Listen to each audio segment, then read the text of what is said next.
6,780 United States Marines, an entire Marine Expeditionary Force, the largest ground combat deployment in the history of the drug war, assembled to eliminate what intelligence agencies called the most dangerous criminal army ever to threaten American soil. Not a battalion conducting operations, not a regiment providing security, an entire division of the world's most elite warriors, converging on a target that had made the catastrophic mistake of believing criminal organization could match Marine Corps precision, discipline, and legendary fighting spirit. The Sinaloa Cartel had spent 6 years creating what they called La Legión Final, the Final Legion, a convoy of 312 vehicles stretching across 35 miles of Mexican highway, carrying $28 billion in narcotics and protected by what military analysts recognized as the most sophisticated criminal army ever assembled. This wasn't just drug trafficking. It was territorial conquest, designed to establish permanent cartel control over vast regions through overwhelming firepower and military-grade organization.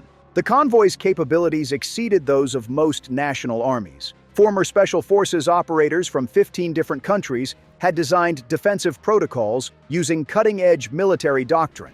Main battle tanks acquired through corruption and black market arms deals provided mobile firepower. Self-propelled artillery could level cities from miles away. Anti-aircraft missile systems created overlapping defensive zones. Electronic warfare vehicles used stolen NATO technology to jam communications and blind surveillance systems. The cartel had essentially created a mechanized division whose purpose was conquering territory through superior military capability. But their most dangerous innovation was psychological warfare. The convoy moved in broad daylight with flags and banners displaying cartel symbols, deliberately visible to satellite surveillance, intentionally provocative in its display of criminal military power. They broadcast their movements on social media, taunted government forces through propaganda videos, and openly challenged any authority to stop them.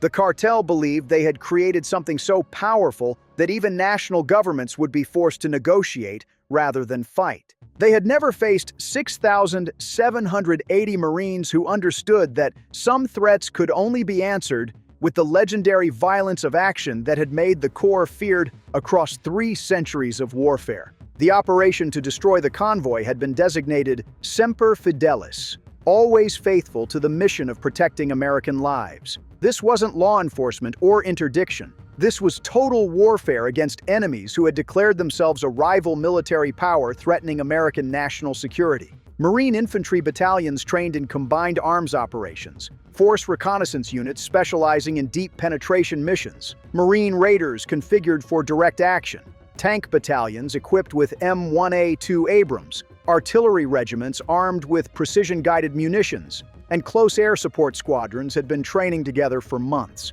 For 2 years, Marine intelligence specialists had been conducting the most comprehensive surveillance operation in Corps history. Every vehicle had been tracked from acquisition to weaponization through satellite networks that could identify individual faces from orbit.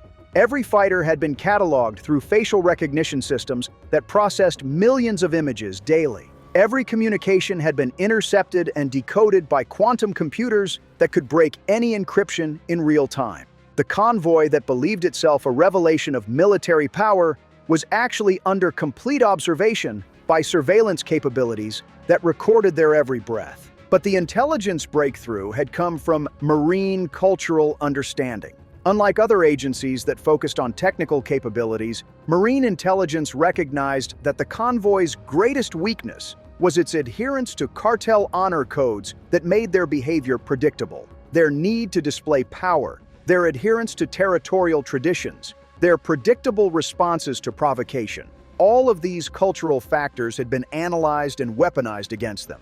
The battle zone had been selected with tactical brilliance that showcased Marine Corps expertise in combined arms warfare. A series of interconnected valleys surrounded by ridgelines that would allow Marines to establish interlocking fields of fire from elevated positions. Desert terrain that would channel the convoy into predetermined kill zones, where concentrated firepower could achieve maximum effect. Natural choke points that would prevent the convoy from dispersing to minimize damage. Intelligence indicated that the convoy was approaching the kill zone with maximum confidence and minimum tactical awareness. The cartel leadership believed they were entering territory they controlled through corruption and intimidation. Vehicle formations were parade ground perfect to demonstrate military precision. Communications were conducted on open frequencies to show they feared no opposition.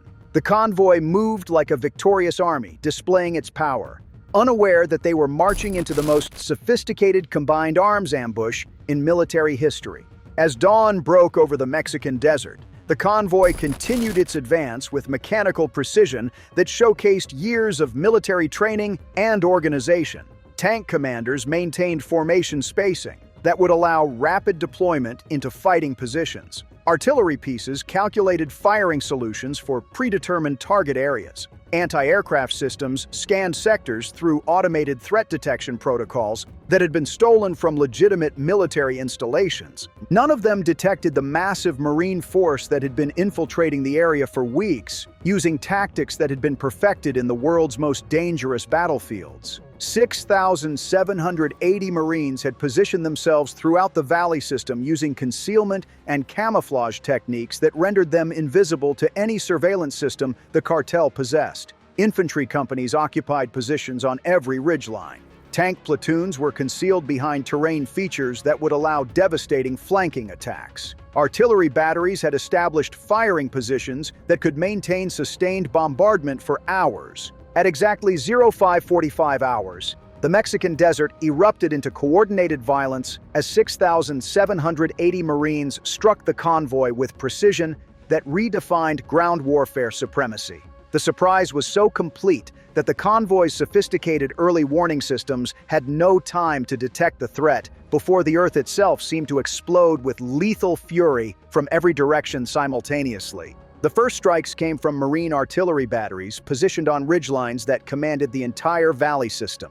M777 howitzers and HIMARS rocket systems unleashed precision-guided munitions that had been pre-targeted on every convoy vehicle through weeks of surveillance. The convoy's anti-aircraft positions, so carefully arranged to create overlapping defensive zones, were eliminated in the opening 60 seconds as GPS-guided artillery rounds found every radar installation, every missile launcher, every gun position with surgical accuracy. From concealed positions throughout the valley system, Marine tank platoons emerged like mechanical predators. M1A2, Abrams' main battle tanks, their 120mm cannons already locked onto priority targets, opened fire with depleted uranium rounds that could penetrate any armor the cartel possessed. The convoy's stolen tanks, impressive by criminal standards, were systematically eliminated by opponents whose training, equipment, and tactical coordination exceeded anything in the criminal world.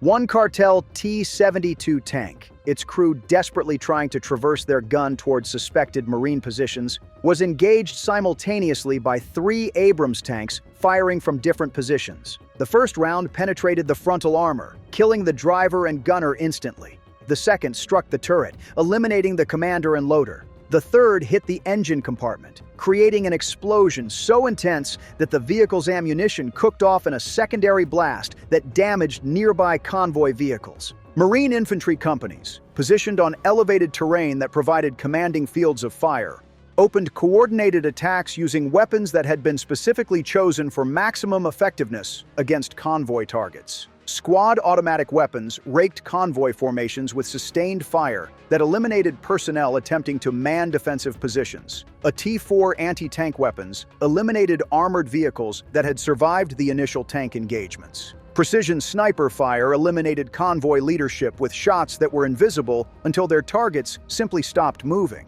The convoy's sophisticated command and control structure, designed by former military officers using professional doctrine, began collapsing under the overwhelming precision and volume of Marine attacks. Communications vehicles were priority targets, eliminated by Marines who understood that destroying enemy coordination was essential to preventing organized resistance. But the cartel fighters weren't defenseless victims. These were experienced military personnel who had received training from some of the world's elite forces, and they began implementing defensive tactics designed specifically for combined arms assault scenarios. Heavy weapons teams attempted to establish suppressing fire against suspected Marine positions. Tank crews tried to use terrain features for concealment while engaging Marine armor. Artillery pieces attempted to provide fire support for infantry elements, attempting to break contact.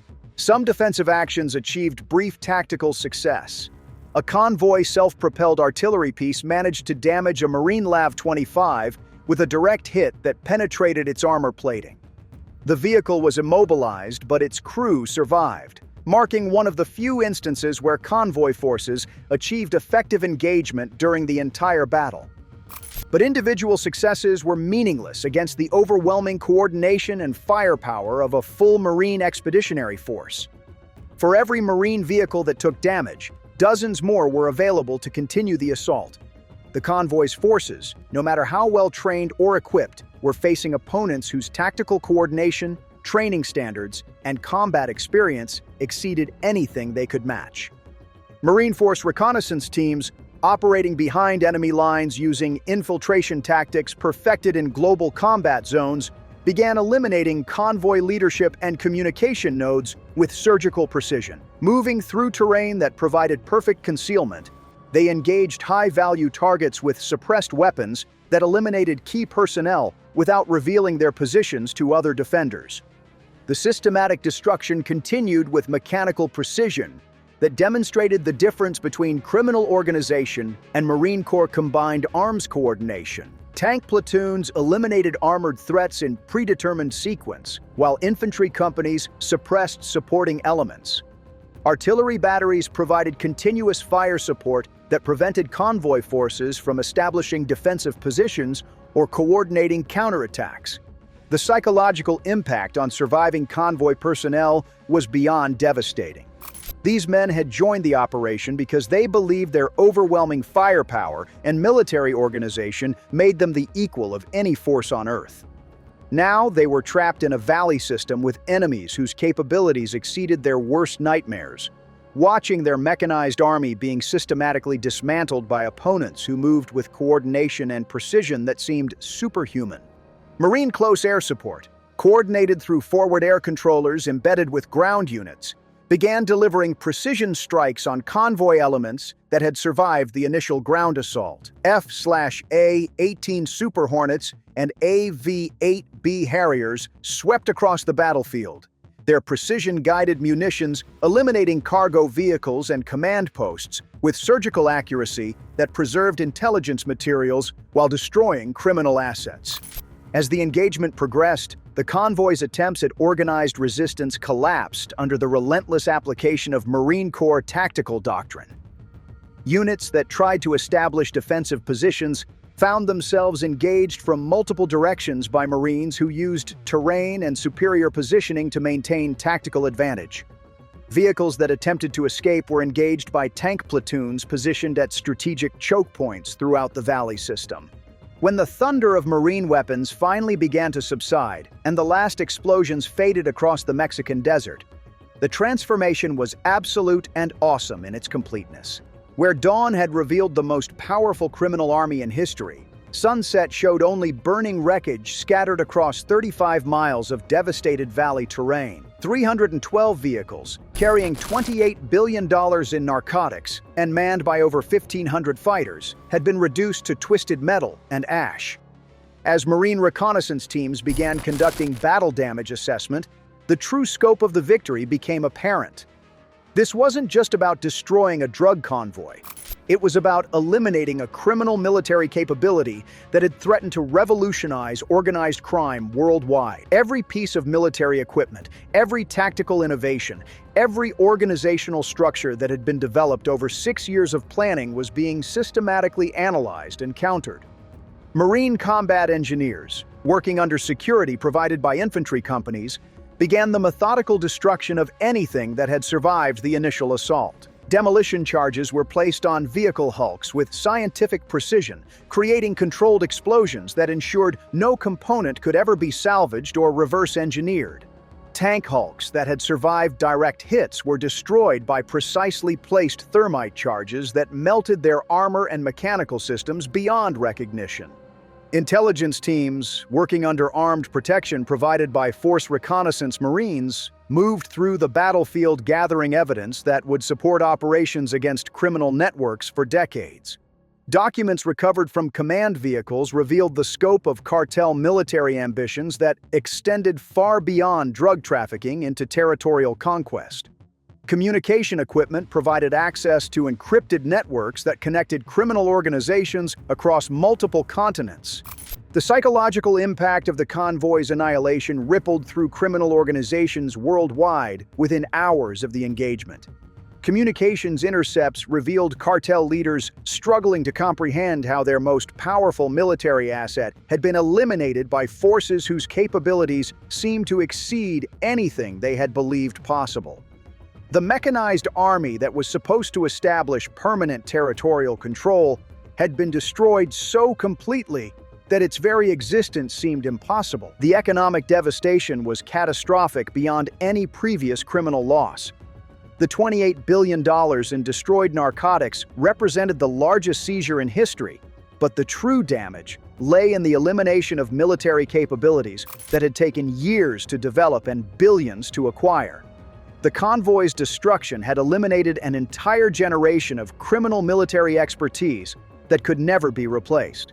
Recovery operations revealed the surgical precision of the Marine assault despite its overwhelming scale. 6,780 Marines had engaged over 300 targets using combined arms coordination, yet collateral damage to the surrounding environment was minimal. Desert wildlife continued normal behavior patterns within yards of destroyed vehicles. The destruction had been so focused that the natural ecosystem showed no permanent impact from the necessary. The international implications were immediate and transformative. Criminal organizations in every region took careful note of what had happened to the world's most powerful trafficking army. The message was unmistakable. No criminal force, regardless of its military capabilities or territorial ambitions, could survive when it attracted the attention of Marine Corps combined arms warfare applied with decisive intent. Mexican government cooperation with American anti-drug efforts reached unprecedented levels as officials realized that criminal organizations with military capabilities posed existential threats to national sovereignty. The demonstration that such forces could be eliminated with complete precision made collaboration with American authorities essential for governmental survival. The few convoy members who had somehow survived the complete destruction found themselves in a criminal landscape where military-style operations had been proven not just impossible, but suicidal. The communication networks that had enabled coordination were compromised. The financial systems that had funded military acquisition were exposed. Even the specialized knowledge required to organize such operations was eliminated along with the experienced personnel who possessed it. Other criminal organizations abandoned military-style projects immediately after analyzing the convoy's fate. Weapons acquisition programs were canceled worldwide. Military advisors were dismissed. Investment in territorial control through superior firepower stopped entirely as criminal leaders realized that such ambitions would only attract the attention of forces whose capabilities exceeded anything they could comprehend or counter. Marine Corps doctrine had proven itself once again. Properly trained and coordinated Marines could defeat any enemy through superior tactics, overwhelming firepower, the legendary fighting spirit that had made the Corps victorious in every battle for over 2 centuries. The convoy's destruction would be studied at military academies worldwide as a textbook example of combined arms warfare executed with Marine Corps precision and violence of action. 6,780 Marines had delivered an unmistakable message written in precision fire and coordinated. There is no criminal army too powerful, no territorial ambition too grand, no military capability too sophisticated to survive when it challenges the United States Marine Corps and threatens American communities. The convoy that was supposed to be unstoppable had been stopped permanently.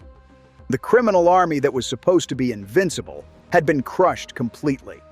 The most dangerous cartel convoy in history was annihilated. Their military dreams were buried beneath tons of twisted steel in the Mexican desert. And the lesson was eternal. Semper Fidelis means Marines will always be faithful to their mission of protecting American lives, and those who threaten American communities will face the full fury of warriors who have earned their legendary reputation through superior training, unmatched coordination, and violence of action that has crushed America's enemies for over 2 centuries. Semper Fi, the few, the proud, the Marines. And the convoy learned too late why that reputation was written in the blood of America's enemies across 3 centuries of victorious warfare.